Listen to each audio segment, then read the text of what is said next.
and welcome to the Ragga Experience. The Ragga Experience is a series of curated interviews of our thriving musicians and music community leaders of British Columbia. And today we have a very distinguished artist with us. He is known for his very rare and unique skill set which he has mastered. I take a great deal of honor in introducing to you all Mr. Cassius Khan. Thank you, Sharajeet, for having me on your program, and congratulations for this wonderful venture. Thank you, Cassius Bhai, and thank you very much for taking out time and inviting us to your this very beautiful home studio. Thank you so much. I'm so happy you guys are here. You're already a very well-known public figure, and you are known for a very unique trademark, which is that you can play tabla and sing ghazal simultaneously. And I think you are the only person who can do this in this world. Yes, well, I think so. I mean, there are a lot of people that are attempting it now, which is quite fantastic for me to see that there are others who are trying to attempt it. But I've been very blessed with this talent that I'm able to do both simultaneously. And I think that has created quite an impact in our music community. I think so. I hope so. So, Cassius Bhai, I would like to ask such questions which will actually use your wisdom and bring it forward for our audience. Sure. So, you know, there's a very beautiful term called riyaz. Yes, that's right. And sadhana. Yes. They're somewhat equivalent to English word practice. Yes. But sadhana and riyaz is a little bit deeper because it has a spiritual and meditative quality to it. Yes, that's right. So I would start by asking you that how was riyaz in your initial training, and what riyaz means to you now? Well, in my initial training, talking about Riyaz, it was a very difficult process for me because I started when I was very young. And as a young person, you want to go outside, you want to play with your friends, you want to enjoy the weather, have a Slurpee. You know, I was brought up in Canada my entire life. So that process of doing Riyaz was difficult for me because while others are playing outside, I'd have to be inside honing my craft. When I used to visit my Guruji's house from a young age, they actually had a small room built in their garage where I would be doing my riyaz. And how it was is that there was a nail in the wall and my hair would be tied to that. And I would sit against the wall and I would do riyaz on tabla, then on vocal, on tabla and then on vocal. And then I had to learn to combine the two. That was the difficult part because there was nobody that could show me how to combine both of these art forms together in order to create a different style of performance. So this was something I had to figure out on my own. And why that happened is because when my Gurujis saw that I could sing and when they saw that I could play, and then they were saying, oh, what ghazal is that, you know, sing a ghazal for us. And so I sang a ghazal and I started playing the tabla with it. And when I was done, they were just looking at me. And how did that happen? I said, I don't know. I said, that's how I do it. So they said, you have to work on this. If you want to be noticed in the music field, this is what you have to do. So therefore, my riyaz began from that age. And up till now, and hopefully for the next whatever, how many years I will be around, the process is very difficult for me still to sit and to learn how to combine the two methods together and to make it even better. So this is the challenge that I have as a musician in riyaz. So it seems to me that you used to go to your Guruji very frequently and you used to live with your Guruji. Yes. And in Indian classical music there is a tradition where you become a part of the household of your Gurus. That's right. So did you follow that tradition as well? Absolutely. I believe my Gurujis, you know, because I had three of them. One is Mushri Begum, the late Mushri Begum, who taught me vocal. Her husband Sheikh Mohyuddin, who also taught me the structure of ragas and how to emulate. And then Mushri Begum's younger brother, Rukhsar Ali, who teaches me tabla to this day, of the Delhi Gharana.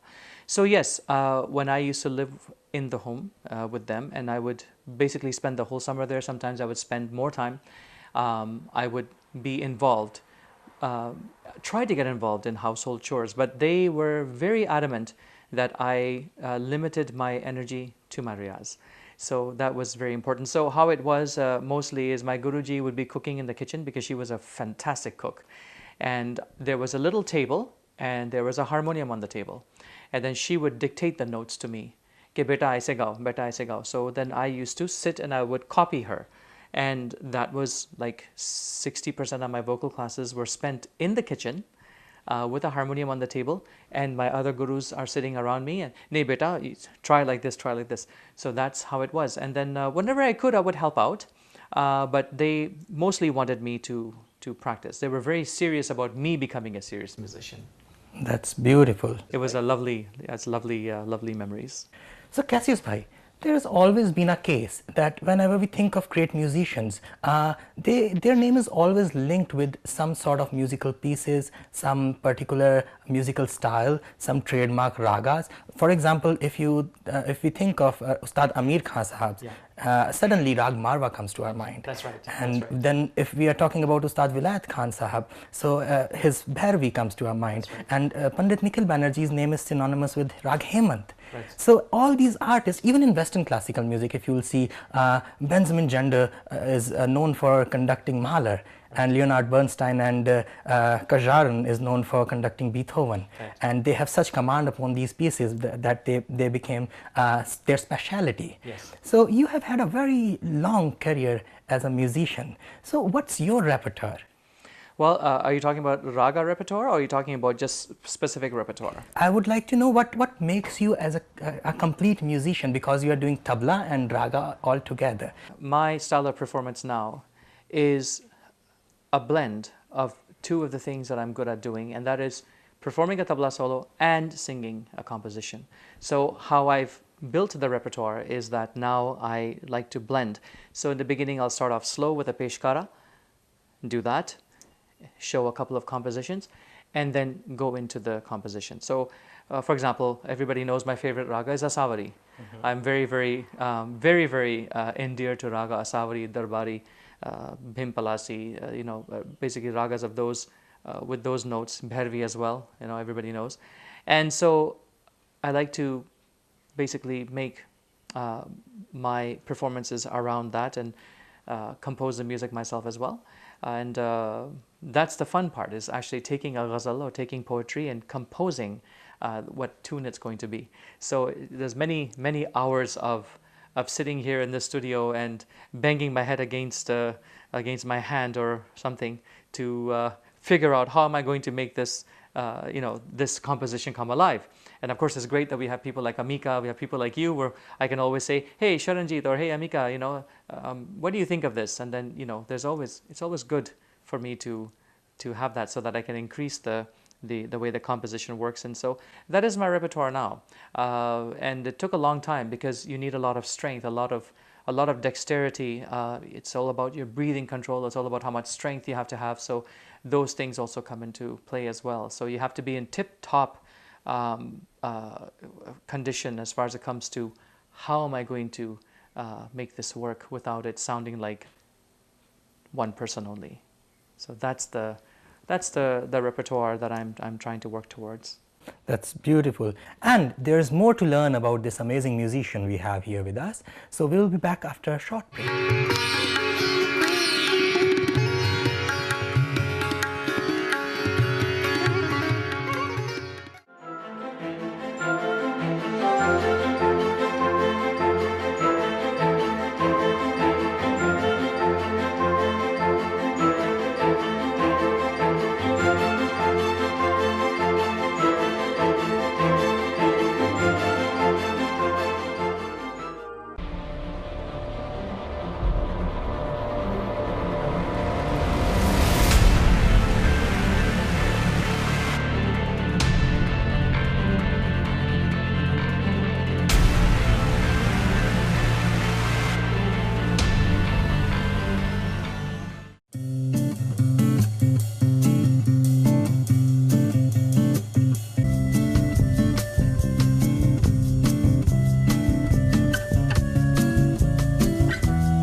Welcome back to the Ragga Experience, and we are here in conversation with the ghazal and tabla wizard Cassius Khan.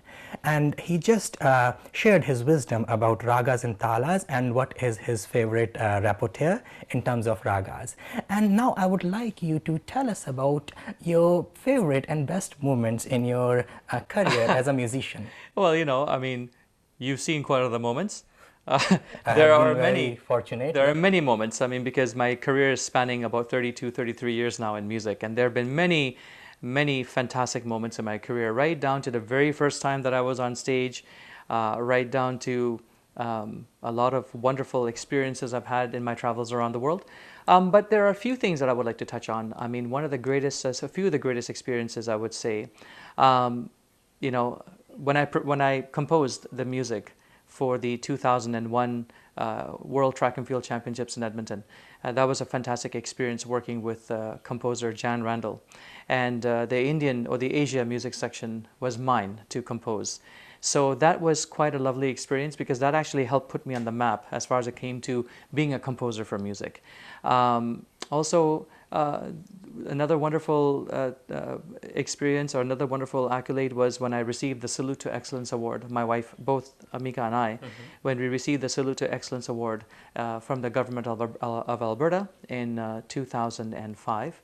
And I believe you are the only two Indian musicians who ever got those awards. That's right. That's right. Yeah, we are, and that's another milestone as well because these kinds of awards, in Canada's history. I mean, we don't have to touch on that, but it's very nice to be two Indian musicians being the first people to receive such an award in 2005.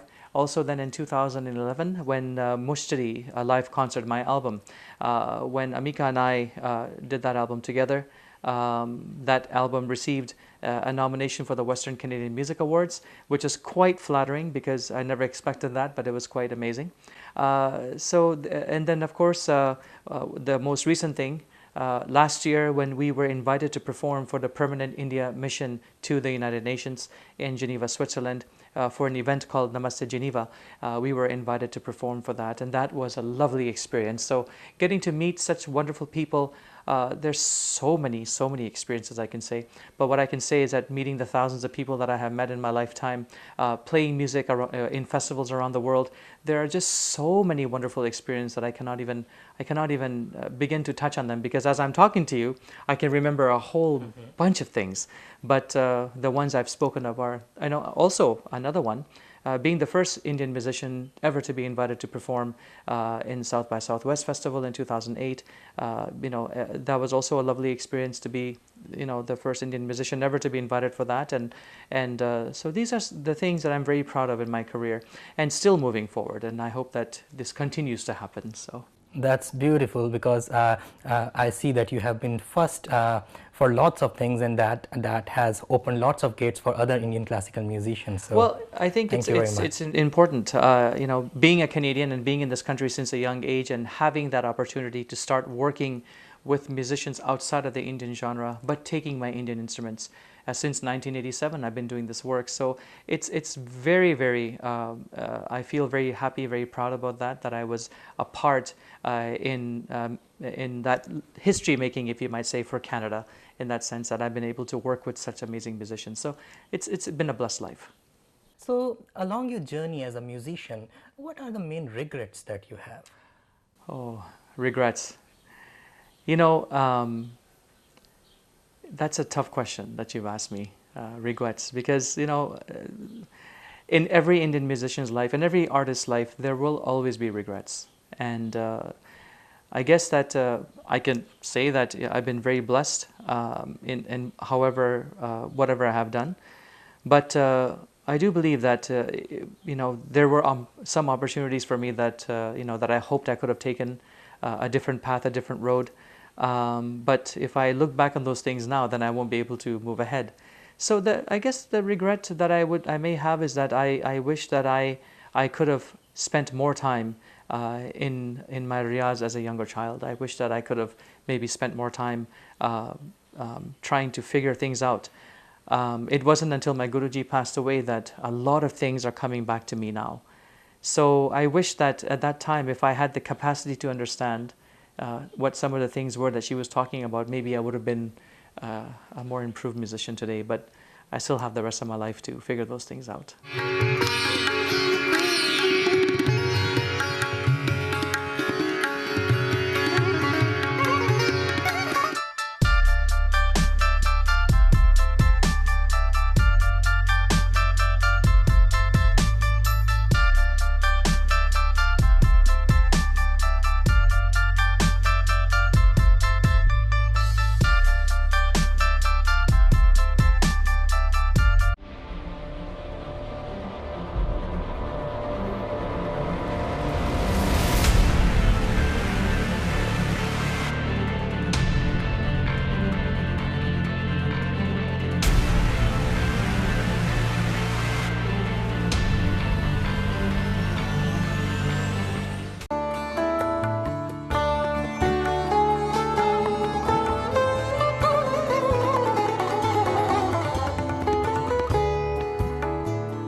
So Cassius bhai, I was reading that your first musical album, which I think you did at a very early, very young age, Yes. and if I'm not wrong, it was called Young Cassius Khan, the young tabla wizard. Yes, Cassius Khan, the young tabla wizard. There was a struggle with your management, and that's right, you were not able to get the rights to the music. Right. And thereafter, in year 2009, again there was a problem with your manager as he compromised with some of your confidential information. Yes. And recently, in year 2016, again there were some issues with your management. That's right, that's right. So, why there has been such a strife? Because being a musician and being a performer, it gets really stressful when such thing happens. So, what would you like to say? Well, I believe that from a very young age, I've been very lucky to the extent that when I started working with Western musicians, they gave me a sense of idea on what it is, what you have to do to secure your repertoire, the management part of it, which has always been difficult because. And I'll say it out loud, it's very difficult to find a good artist manager because a lot of them are out for themselves. Now, what happened when I was young was that I did a very big tour and was not really properly paid for it. This recording that I did, I could not secure the rights, and that's because of I trusted the managers. In 2009, the same thing happened again. I trusted a manager here in Vancouver, and that person, was it was financially quite devastating in that sense where, there was tours that were supposed to be organized, and I won't get into it, but there was a lot of unfortunate incidents that happened which led me to terminate this person, and had a lot to do with money because of skimping money from the top. And the same thing again, 2016, unfortunately, the manager I had was a bipolar individual. And as a result of that, when you're working with a person like that, a lot of things happen. So it was good that I had to, I saw the situation coming, and I had to take care of it. So in that sense, being a musician and being a business person is the most difficult thing, because you have to gauge both, and that's another problem.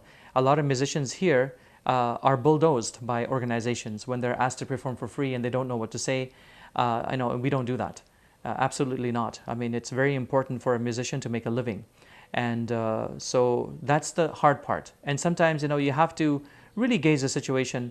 And I've been very lucky that I have an innate sense of ability to read a person very quickly. And that comes with these kinds of experiences, right? So that's basically what it is. So, do you think is it music that makes the musician very vulnerable because they become more sensitive and then they are being taken advantage of? I believe in a sense, yes. But also you have to understand one thing is that musicians, who take on an art form are already sensitive people. These kinds of things like classical Indian music or classical dance or, taking this kind of an art form, a classical diasporic art form, we, the people who are practitioners, are already very sensitive, and hence the reason why we decided that we want to take this as a career, or this is what we love to do. So it has a great deal to do with a person's sensitivity, but we also have to get over that. You know, if you want to be successful in the music field, and it's very difficult today, the main thing is you have to have a very, very strong sense of ability to be able to say the word no. Because musicians, we always want to say yes. Yeah. Oh, there's a charity. Can you please help us? Yes. Oh, you know what? There's this. Can you help us? Yes. And I've just learned to say no. Because you cannot help everybody in the world. And the best you can do is to do both. Help the world, but also help yourself. It's very important.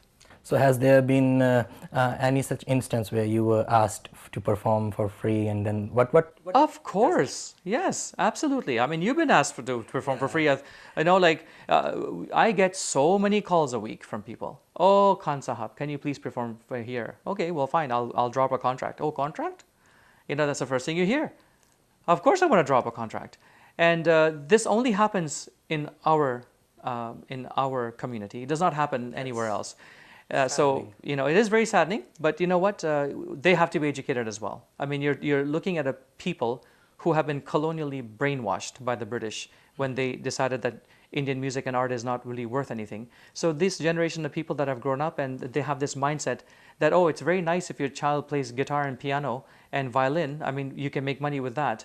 But as soon as it comes to classical dance or tabla or harmonium or sarangi or anything like that, sitar, then they're like, oh, you know what, let's use that as background music for one of our events, and that'll be great. So our community has a disease. So basically, my entire life I've advocated for Indian artists, and I will continue to do so, that you will not do these kinds of events unless you are paid properly, and unless the stage is proper for you to perform. Otherwise, don't bother.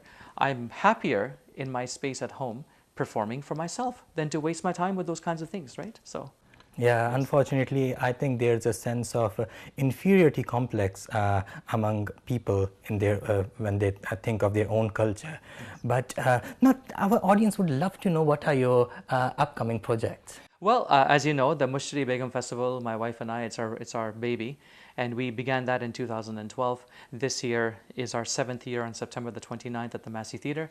Of course, you and your Guruji are two of our stalwart performers who will be performing at that festival. So that is one of the projects that we have been working on. And of course, we will be going back for Namaste Geneva this year for the permanent India mission to the United Nations. And so we are looking forward to going back to Switzerland and doing that. And aside from that, I'm currently just working on the compositions for my upcoming album. And that, of course, will take some time because it's very difficult, you know, to compose a ghazal, but I'm almost done. I'm done the composing part almost. And then, so those are the three things that I'm very much looking forward to right now. That's excellent, and very good luck for all the musical endeavors. Thank you. And it was really an honor for us to have you at our show, the Ragga Experience. It's an honor for me to be here. It's lovely. Thank you very much, Cassius bhai. Thank you. Thank you.